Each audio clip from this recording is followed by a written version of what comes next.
të lutem thuaj kur, ti nuk e ke ide se sa njerëz jashtë, nga kjo marrëdhënie kanë interpretuar që ne të dy jashtë do martohemi. Unë të lutem shumë një sekond. Unë ati publiku, kur ma kërkon me insistim, i detyrohem një shpjegim se si jam se dola nga këtu e shkatruar.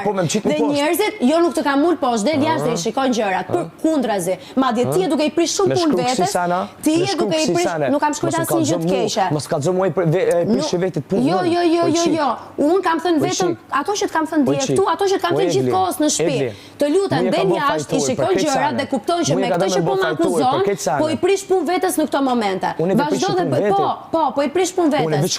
Kam folur me shumë vlerësim, kam folur realitetin. Ajo që i lexove ishte, unë kam marrë nga ky djalë puthje, përqafime, ledatime, prekje, fjalë të ëmbla, konfirmime dhe çdo gjë që ti merr nga një partner ose një partner në tentativë. Pra dikush që mund të bëhet partner. E çfarë kam thonë? Okej? A të thonë që s'kam ndjenja? Pse ti më hudh? Pse i bën ato veprime kur s'ke ndjenja? Po ma ka dash shpirti. Ta ka dash shpirti, ke përfituar. Ke përfituar. Jo, ma ka dash. Pra, me tjetër kënd. Në rregull, e ke bërë shumë mirë. Je kënaq ti, jam kënaqur. Mbaroj. Po. Ta ka dash dhe ty. E tash më shumë me ta akuzu pse ti më ke dash? Se unë ta kam thënë që të dua. A me ta akuzua? Unë ta kam thënë që të dua. A me thon tash ti pse ti mund ke puth?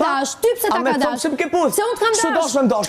Ani ç'u dosh me ndosh? Ani s'u dosh me ndosh? S'u dosh.